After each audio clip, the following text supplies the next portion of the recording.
ایران نام جو ہے وہ نمبر 9 پہ ہے، US بھی نمبر 9 پہ ہے، مجتبیٰ خامنہئی صاحب نمبر 6، ٹرمپ صاحب کا نام بھی نمبر 6 پہ۔ مجھے نہیں لگتا کہ اس سال وہ سروائیو کر سکیں گے۔ یہ جو ایران امریکہ مذاکرات کا آپ کو نتیجہ کیا نظر آتا ہے؟ پاکستان اور انڈیا کے بھی بہت دفعہ مذاکرات ہوئے، کبھی بھی مسئلہ حل نہیں ہوا۔ شواشی صاحب کے بارے میں آپ کا علم کیا کہتا ہے؟ زیادہ بھائی وگٹھے ہو گئے ہیں، اس لیے زیادہ یہ مقبولیت مل رہی ہے اور جو سال ہے وہ 1 کا ہے۔ اس طرح کی مقبولیت اس سے پہلے ہم نے نہیں دیکھی، یہ کیا وجہ ہے؟ جس چیز کی وہ خواہش کریں گے وہ انہیں ملے گی۔ سید آصم منیر جس وقت صلح کی کوششیں کروا رہے ہیں، کیسی شخصیت ہے یہ؟ نمبر 9 حضرت عمر فاروق بھی نمبر 9 تھے، آپ نے دیکھا انہوں نے سارے قوانین بنائے۔ اسی طرح حضرت امیر معاویہ کا نام بھی نمبر 9 پہ آتا ہے، انہوں نے ٹرانسفارم کیا۔ کیا مارشاء اللہ بھی نافذ کر سکتے ہیں؟ اس سال اکتوبر نومبر میں۔ بسم اللہ الرحمن الرحیم۔ لفظ ڈیجیٹل کے ساتھ میں ہوں خواجہ متین۔ پاکستان کا دارالحکومت اسلام آباد اس وقت پوری دنیا میں مرکز نگاہ بنا ہوا ہے، جہاں ایران امریکہ کے مذاکرات ہونے جا رہے ہیں۔ ہر کوئی یہ جاننا چاہتا ہے کہ یہ جنگ مستقل جنگ بندی کی صورت میں ہوگی یا نہیں، یہ عارضی جنگ بندی میں توسیع ہوگی یا نہیں، کہ اس مذاکرات کا نتیجہ آخرکار کیا نکلے گا۔ ان تمام حوالوں سے ہم نے آج کے مذاکرات کا نتیجہ کیا نکلتا ہے، کیا ایران اپنے ایٹمی پروگرام پر سمجھوتا کرے گا یا نہیں، آبنہ ہرمز کا جو مستقبل ہے اس کا کیا ہوگا، اس حوالے سے ہم نے آج دعوت دی ہے جو ماہر علم الاعداد ہیں طلعت جبی صاحبہ۔ بہت شکریہ میڈم، آپ نے ہمیں وقت دیا۔ تو اس وقت آپ کو پتہ ہے کہ پورے پاکستان سمیت دنیا بھر میں یہ باتیں ہو رہی ہیں کہ یہ جو ایران امریکہ 47 برس پرانا ایک تنازع ہے، ایک دشمنی ہے، یہ جو مذاکرات ہونے جا رہے ہیں، ٹرمپ صاحب تو کہہ رہے ہیں کہ میں نے جو کام ہمارے پچھلے سے دور نہیں کر سکے، میں نے منٹوں سیکنڈوں میں حل کر دیا ہے۔ تو یہ بتائیے کہ یہ جو ایران امریکہ مذاکرات کا آپ کو نتیجہ کیا نظر آتا ہے؟ اچھا، پہلے تو میں آپ کو یہ بتا دوں کہ جو علم الاعداد ہے یا کوئی بھی علم ہے وہ کبھی بھی فائنل نہیں ہوتا، کہ اگر وہ کہہ دیتے ہیں کہ ایسا ہونا ہے تو ہو کے ہی رہے، کیونکہ غیب کا جو علم ہے وہ اللہ تعالیٰ کے پاس ہے۔ انہوں نے انبیاء کو بھی نہیں اگر دیا تو کسی عام انسان کا تو سوال ہی پیدا نہیں ہوتا کہ اس کے پاس ہو۔ جو بھی ہم بات کرتے ہیں وہ کسی نہ کسی طرح سے نمبرز کی کیلکولیشن کے حساب سے کرتے ہیں، یا پلانٹس کے حساب سے، یا سٹارز کے حساب سے کوئی بات کرتا ہے، تو اس میں یہ گنجائش ہوتی ہے کہ ایسا ہو سکتا ہے کہ نہ ہو۔ بالکل ٹھیک۔ تو ابھی جو فی الحال سچویشن چل رہی ہے، جو گراؤنڈ ریئلٹی بھی ہم دیکھتے ہیں، اس حساب سے بھی جب ہم بات کرتے ہیں تو مذاکرات تو چونکہ کبھی بھی کہیں پہ جنگ ہوگی تو مذاکرات ہوتے ہیں۔ بالکل، ابھی بھی ہوئے ہیں، پہلے بھی ہوئے ہیں، اس کے بعد بھی ہوتے رہیں گے، تو جب تک جنگ چلتی رہے گی تو مذاکرات ہوتے رہیں گے۔ بالکل۔ اب اس کا نتیجہ کیا نکلتا ہے، اگر میں علم الاعداد کی روشنی میں آپ کو بتاتی ہوں تو ایک تو بات یہ ہے کہ ایران نام جو ہے وہ نمبر 9 پہ ہے، US بھی نمبر 9 پہ ہے، ایکول ہو گئے۔ ٹھیک ہے۔ اس کے بعد مجتبیٰ خامنہئی صاحب نمبر 6، ٹرمپ صاحب کا نام بھی نمبر 6 پہ، ایکول۔ ٹھیک ہے۔ اب جو بیچ میں گیم چینجر تھا وہ پاکستان ہے، پاکستان نمبر 7 ہے، سعودی عربیہ بھی نمبر 7 ہے۔ اگر سعودی عربیہ جنگ میں آتا ہے تو جنگ مزید بڑھے گی، اگر پاکستان آتا ہے تو وہ مذاکرات کی طرف گیا ہے۔ پاکستان کی تو یہ کوشش ہے کہ کسی بھی طرح سے کوئی پیچ اپ ہو جائے، لیکن آپ نے یہ دیکھا ہے کہ پاکستان اور انڈیا کے بھی بہت دفعہ مذاکرات ہوئے، کبھی بھی مسئلہ حل نہیں ہوا۔ مسئلے کے درمیان ایک وجہ موجود تھی، کشمیر۔ اسی طرح سے ایران اور اسرائیل کے درمیان بھی کبھی جنگ نہیں رکی، وجہ تھی فلسطین۔ اسی طرح سے US اور ایران کے درمیان بھی جنگ نہیں رک سکتی، اور اس کی وجہ ہے اسٹریٹ آف ہارموز۔ اب اگر آپ علم الاعداد کے حساب سے کہتے ہیں تو کشمیر نمبر 8، فلسطین کا نام بھی نمبر 8 پہ ہے، اور اسٹریٹ آف ہارموز بھی نمبر 8 ہے۔ تو اب جو اس پر تنازع ہے وہ US کا اور ایران کا چلتا رہے گا۔ باقی اگر چیزوں پر پیچ اپ ہو بھی جاتا ہے تو اس بات پہ کبھی بھی پیچ اپ نہیں ہو سکتا۔ اب اس پہ US بھی قبضہ کرنے کی کوشش کرے گا، اور ایران تو آلریڈی وہ انہی کا ہے، وہ اونر ہیں اس کے۔ تو یہ مذاکرات آگے جتنے بھی چلیں، کتنی دفعہ بھی ہو جائیں، تو لگتا نہیں ہے کہ ان کے درمیان کوئی مکمل جو ہے وہ جنگ بندی ہو سکتی ہے۔ یعنی کہ آپ سمجھتی ہیں کہ جو دنیا امید لگائے بیٹھی تھی کہ یہ جو تنازع اب مستقل طور پر حل ہونے جا رہا ہے، یہ اس طرح کی کوئی بات نہیں ہوگی، آگے جنگ نہیں ہوگی، تو آپ کا علم یہ کہہ رہا ہے کہ یہ تنازع اگر عارضی ہوگا، جیسے مذاکرات ختم بھی ہوتا ہے، یا وقتی جنگ بندی ہوگی۔ ہاں، وقتی جنگ بندی جو ہے وہ زیادہ بھی ہو سکتی ہے، زیادہ ٹائم پیریڈ کے لیے ہو سکتی ہے، مزید اس میں توسیع ہو سکتی ہے کہ پھر مذاکرات کریں گے، یا مزید اس میں کوئی اس طرح کی سیٹلمنٹ کی کوئی گنجائش موجود ہے۔ لیکن اگر کہتے ہیں کہ اس مسئلے کا حل نکل آئے گا اور یہیں سے یہ پیچ اپ ہو جائے گا، یہ دوبارہ کبھی ایک دوسرے کے آمنے سامنے کھڑے نہیں ہوں گے، تو ایسا ناممکن ہے۔ کشمیر کے معاملے پر بھی آپ دیکھیں پاکستان اور انڈیا کئی دفعہ تو حالات ٹھیک ہوئے، لیکن اس کے باوجود جب بھی جنگ ہماری ان کے ساتھ ہوتی ہے تو بیسک ریزن کشمیر ہی ہوتی ہے. بنیادی وجہ تنازع کشمیر ہے. ہاں، اور ایران کا دیکھیں آپ، اسرائیل کے ساتھ تو ان کی کوئی اپنی ذاتی لڑائی تو نہیں ہے، ان کی جو بھی ہے وہ فلسطین کی وجہ سے ہے. یعنی کہ جب تک جو بنیادی وجہ تنازع ہے وہ ختم نہیں ہوتی، یہ ایک مکمل صلح کی طرف معاملہ نہیں جا جی سکتا. بالکل. آپ کا علم الاداد بھی یہی کہتا ہے. جی اچھا، یہ بات بھی کی جا رہی ہے، ڈونلڈ ٹرمپ یہ بات کہہ رہے ہیں کہ ہم نے جو ہے اس پہ جو یورینیم ہے وہ ہمارے حوالے کرنے پر آمادہ ہو گیا ہے، اور یہ باتیں بھی ہو رہی ہیں کہ ایران ایٹمی پروگرام پر سمجھوتا کر لے گا. آپ کا جو علم ہے اعداد کی روشنی میں ہمیں بتائیے کہ کیا ایران اپنے ایٹمی پروگرام پر سمجھوتا کرے گا؟ اچھا، ایران نمبر 9 ہے، اگر یو ایس بھی نمبر 9 ہے اور وہ سمجھوتا نہیں کرتے تو ایران کا بھی نہیں لگتا کہ وہ سمجھوتا کرے گا. اور وہ پرشین امپائر ہیں اور کتنے سالوں سے وہ جنگ لڑ رہے ہیں، اتنے سالوں سے ان پہ پابندی بھی ہے، اس کے باوجود اگر وہ سامنے کھڑے ہیں اور اس طرح سے جنگ کا انہوں نے جواب دیا ہے، اور جس مقصد کے لیے دیا ہے وہ تو ایٹامک پروگرام ہے ان کا، تو اس پہ سمجھوتا اگر کر لیا تو پھر وہ 40 سال پہلے کر لیتے. یعنی کہ بنیادی وجہ جو ہے میرے علم کے مطابق تو نہیں لگتا کہ وہ کسی طرح کا سمجھوتا کریں گے. ہاں، یہ ہو سکتا ہے کہ ڈیلے ہو جائے، وہ یہ کر لیں کہ چلیں کچھ امن کے لیے، یا پاکستان جس طرح سے کوشش کر رہا ہے تو امن کے لیے کچھ عرصے کے لیے اس کو وہ ڈیلے کر دیں کہ ابھی چلیں اس پروگرام کو روکا جا سکتا ہے، کچھ سالوں کے لیے، کچھ ٹائم پیریڈ کے لیے اس کو روکا جائے، یہ ہو سکتا ہے. لیکن وہ اگر یہ کہیں کہ پورا اس سے دستبردار ہو جائیں گے تو ایسا ممکن نہیں ہے. اچھا، ایسا ممکن نہیں ہے. ہاں، جو ایران کا نمبر ہے وہ 9 ہے، 9 نہیں مانتا کسی کی. حضرت عمر فاروق رضی اللہ تعالیٰ عنہ کا نمبر 9 تھا. اچھا، تو آپ دیکھیں ان کے کتنے قوانین سخت تھے. اچھا، یہ مجھے بتائیں، جو آبنہ ہرمز ہے، پہلی بار یہ ہوا ہے کہ ایران نے ایک سمندری راستے کو بطور ہتھیار استعمال کیا ہے، اور جو دنیا بھر کے مبصرین ہیں وہ یہ کہہ رہے ہیں کہ ایران کے پاس یہ جو ہتھیار ہے آبنہ ہرمز کا، یہ کسی ایٹم بم سے زیادہ خوفناک ہے. ہم نے دیکھا کہ پوری دنیا ہل کر رہ گئی ہے ایک تیل کی قلت کی وجہ سے. پوری دنیا میں، بلکہ شاید خورونوش بھی نہیں پہنچ پا رہی، پورا یورپ، دنیا بھر میں یہ اس کی مہنگائی میں بڑا اضافہ ہوا ہے. تو آبنہ ہرمز کا یہ جو تنازع ہے جس پہ پہلے بات ہوئی کہ ایران ٹول ٹیکس لے گا، پھر امریکہ نے کہا میں اس پر قبضہ کروں گا، ابھی ناکہ بندی کر رکھی ہے امریکہ نے. یہ جو وجہ تنازع ہے آبنہ ہرمز کا مسئلہ بالخصوص، یہ اس کی آپ کا علم کیا کہتا ہے کہ یہ ابھی حل ہو جائے گا معاملہ، یا مستقبل میں بھی اس کا کبھی بندش ہوتی رہے گی، کھلتا رہے گا؟ اب یہ دنیا کو بھی ہائی لائٹ ہو گیا ہے کہ اس طرح بھی راستے بند بھی کیے جا سکتے ہیں سمندری. تو اس کا کیا فیوچر دیکھتی ہیں آپ؟ اس کا نام تو نمبر 8 پہ ہے، جیسے کشمیر کا، فلسطین کا. ہم نے دیکھا کہ ہمیشہ مسائل چلتے ہی رہے ہیں، مسئلے کا حل اب تک نہیں نکلا. تو یہ بھی، اس پہ بھی آف اینڈ آن اس طرح کی پابندیاں اور اس طرح کی چیزیں آپ خبروں میں دیکھتے رہیں گے کہ یہ کبھی بند ہو گیا رسا، کبھی کھل گیا ہے، یا کبھی کوئی اور اس پہ قبضہ کرنے کی کوشش کر رہا ہے، ایران اس کا مقابلہ کر رہا ہے. جس طرح کی سچویشن کشمیر میں اور فلسطین میں رہی ہے، اس طرح کی ابھی ادھر بھی کریٹ ہو گئی ہے. یعنی کہ یہ بھی مستقبل میں ایک مسئلہ، ایک تنازع اب رہے گا جب تک کنٹینیو رہے گا. یہ بھی آپ کو مستقبل قریب میں یہ آپ کو ختم ہوتا نظر نہیں آ رہا. یہ اب ایک مسئلہ بن گیا ہے، ایک ہتھیار دنیا کو نظر آ گیا کہ یہ بھی ہے، ایسے بھی جنگیں لڑی جا سکتی ہیں. جو ایران کے نئے سپریم لیڈر ہیں مجتبیٰ خامنئی، آپ کا جو علم ہے وہ اس کی روشنی میں بتائیے، وہ کیسی شخصیت ہیں، ان کا کون سا نمبر ہے، اور وہ کس طرح کا مزاج رکھتے ہیں؟ جن کے والد تھے وہ بڑے سخت گیر رہنما کے طور پر مشہور تھے، سید علی خامنئی. تو مجتبیٰ خامنئی کا ستارہ کیا کہتا ہے، علم الاداد کیا کہتے ہیں؟ اچھا، مجتبیٰ خامنئی نام جو ہے وہ نمبر 6 پہ ہے. نمبر 6 پہ امام حسین کا نام بھی ہے. اچھا، تو سچویشن بھی آپ دیکھیں، اور اگر اس کو ریلیٹ کرتے ہیں آپ حضرت امام حسین کے ساتھ، تو ایک جیسی سچویشن بنتی ہے. یہ لوگ حکمت عملی کے حساب سے، جنگی حکمت عملی کے حساب سے اتنے انٹیلیجنٹ نہیں ہوتے.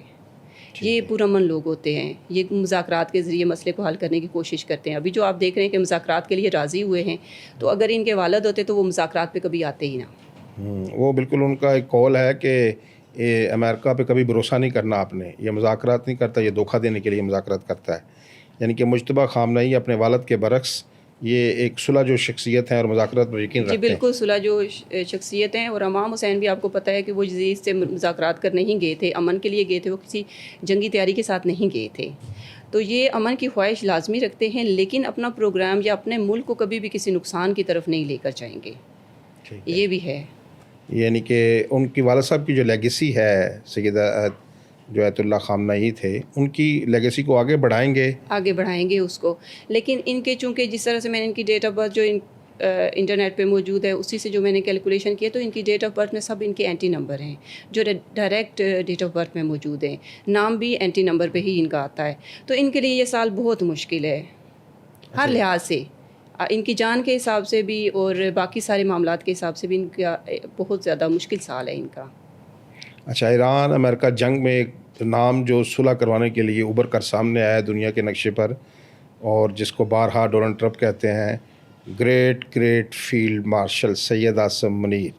آپ کا علم کی روشنی میں بتائیے کہ یہ سید عاصم منیر جس وقت صلح کی کوششیں کروا رہے ہیں، 3 روزہ ایران کا دورہ بھی کیا ہے انہوں نے، اور دنیا بھر کی نظریں ہیں انڈیا کے. میں دیکھ رہا تھا ٹی وی چینلز پر، بڑی ان کی وہ بھی مجبور ہو گئے ہیں تعریف کرنے کے حوالے سے. تو آپ کا علم ان کے بارے میں کیا کہتا ہے، کیسی شخصیت ہیں یہ؟ اچھا، عاصم نام جو ہے میں علم اعداد کے حوالے سے ہی بات کروں گی، ویسے اس کے علاوہ نہیں بات کروں گی. تو ان کا نام جو ہے وہ نمبر 9 کی ویلیو پہ آتا ہے. نمبر 9 حضرت عمر فاروق بھی نمبر 9 تھے. آپ نے دیکھا انہوں نے سارے قوانین بنائے، حتیٰ کہ انہوں نے نماز تراویح بھی باجماعت کروا دی جو اب تک چل رہا ہے. انہوں نے ڈاک خانے کا نظام کیا، انہوں نے فوج تو پہلے سے تھی، انہوں نے پولیس، باقاعدہ فوج لشکر بھی، پولیس کا بھی کیا. باقی بھی انہوں نے جتنے انتظامات کیے، بہت وسیع پیمانے پر اصلاحات کی ہیں. آج بھی دنیا بھر کے ممالک انہوں نے ٹرانسفارم کر دیا تھا پورے ایک حکومت کو، جو نظام حکومت کو ان کا ٹرانسفارم کر دیا تھا. اسی طرح حضرت امیر معاویہ کا نام بھی نمبر 9 پہ آتا ہے. انہوں نے ٹرانسفارم کیا، انہوں نے چینج لے آئے. وہ خلافت سے بادشاہت کی طرف ان کا چینج تھا. اس کے بعد خلافت سے ملوکیت کی طرف زیادہ مناسب لفظ ہے. جی بالکل اس طرح سے کہہ لیں آپ. اس کے علاوہ عمر بن عبدالعزیز وہ بھی نمبر 9 تھے. انہوں نے دوبارہ سے خلافت کو ریکنٹینیو کیا، تو وہ دوبارہ سے خلافت شروع ہو گئی تھی. نمبر 9 جو ہے روح اللہ خامنئی جو ان کے سپریم لیڈر تھے ایران کے، ان کا نام بھی نمبر 9 پہ ہے. تھے انقلاب کے، جی ان کا نام بھی نمبر 9 پہ آتا ہے. تو یہ انقلابی ذہن رکھنے والے لوگ ہوتے ہیں. اور یہ نمبر 9 کو نیمرولوجی میں ہمیشہ کہا جاتا ہے کہ سپہ سالار کا نمبر ہے. اب ان کا نام بھی اگر نمبر 9 ہے اور وہ آلریڈی پاکستان کے سپہ سالار ہیں تو ظاہر ہے وہ بہت ساری ٹرانسفارمیشن کریں گے، وہ بہت سارے چینج لائیں گے. کس طرح کی چینج آپ کی بات کر رہی ہیں؟ ابھی تو کافی چینجز آ چکی ہیں. پہلے وہ آرمی چیف تھے، پھر وہ بن گئے فیلڈ مارشل ہیں اس وقت، پھر ان کی مدت میں بھی 5 سال کے لیے اب تو دوبارہ تعیناتی بھی ہوئی ہے. تو کس طرح کا انقلاب دیکھ رہی ہیں؟ کس طرح کا انقلاب لا سکتے ہیں؟ کیا مارشاء اللہ بھی نافذ کر سکتے ہیں؟ مارشاء اللہ تو نہیں کہا جا سکتا، لیکن یہ ہے کہ ان کا لکی ٹائم پیریڈ چل رہا ہے. اسی وقت پاکستان کا بھی لکی ایئر چل رہا ہے. تو دونوں لوگوں کا جو جب کمبائن ہے، آپ کو پتہ ہے کہ زیادہ تو جنرل صاحب جو ہیں وہ پاکستان کے لیے وہی ان کو لیڈ کر رہے ہیں اس وقت، جو بھی کوششیں وہ کر رہے ہیں تو منظر عام پہ وہی ہیں، سامنے وہی ہیں لائم لائٹ میں. تو ان کے لیے بھی لکی ہے، پاکستان کے لیے بھی لکی ہے. تو یہ دونوں کے لیے آپس میں بھی ایک گڈ لک ہے. تو اس سال اکتوبر نومبر میں جو جنرل صاحب ہیں ان کا چونکہ پرسنل ایئر 4 چل رہا ہے، تو پرسنل ایئر 4 جب چلتا ہے تو وہ آخر میں آپ کو کوئی بہت بڑی سکسیس دے کر جاتا ہے. ٹھیک ہے. تو ان کا پوری دنیا میں ابھی بھی نام تو ہے ان کا، ایک ان کو پہچانتے ہیں سب، لیکن ان کے جو پاپولیرٹی گراف ہے وہ بہت زیادہ ہائی جائے گا اس سال کے آخر میں. ابھی مزید ان کی پاپولیرٹی میں اضافہ ہوگا. بالکل ان کی پاپولیرٹی میں بہت زیادہ اضافہ ہونے والا ہے عاصم منیر صاحب کی. یعنی کہ یہ جو ایران امریکہ کے درمیان صلح کا ایک بہت بھاری بھرکم پتھر اٹھایا ہے پاکستان نے، جس کو لیڈ کر رہے ہیں ہمارے فیلڈ مارشل، اس میں بھی انہیں کامیابی حاصل ہوگی. کامیابی تو اگر مذاکرات آپ دیکھیں کہ اگر مذاکرات کروا دینا، بٹھانا بھی ایک بہت بڑی بات ہے، بہت بڑی کامیابی ہے. آپ دیکھیں پاکستان کے اگر پچھلے کچھ سالوں میں آپ دیکھیں اور لاسٹ ایئر بھی دیکھیں کہ انڈیا کو ایک بہت بڑا موقع مل گیا تھا کہ پاکستان پہ حملہ کرے. اس کو لگا کہ شاید اندرون خانہ پاکستان کے عوام شاید خلاف ہیں، اپنی حکومت کے خلاف ہیں، اور وہ ان کے سامنے آ کے کھڑے ہو جائیں گے، کوئی رجیم چینج لے آئیں گے، اس طرح کی چیزیں وہ سوچ کے انہوں نے حملہ کیا تھا. تو پاکستان کے حالات ان کو ٹھیک نہیں لگ رہے تھے نا. لیکن اس کے بعد اگر اب پاکستان میں اتنے بڑے ہائی لیول کے اگر مذاکرات ہو رہے ہیں تو یہ پاکستان کی بہت بڑی اچیومنٹ ہے. اس کا نتیجہ چاہے کوئی بھی نکلے، لیکن پاکستان نے اپنی طرف سے ایک بہت بڑی ایفرٹ کی ہے. تو پاکستان کا نام نمبر 7 پہ، تو نمبر 7 جو ہے وہ ہمیشہ ہی آپ کو صلح جو لگے گا کہ جہاں کہیں بھی نمبر 7 آتا ہے تو وہ ہمیشہ کوشش کرتا ہے کہ جنگ نہ ہو، اور جنگ میں داخل بھی نہیں ہوتا. لیکن اگر ہو جائے تو پھر خالد بن ولید کا نمبر بھی 7 تھا، ابو عبیدہ بھی نمبر 7 تھے، اس طرح سعودی عربیہ بھی نمبر 7 ہے. اچھا، تو خالد بن ولید تو ساری زندگی ناقابل شکست رہے ہیں،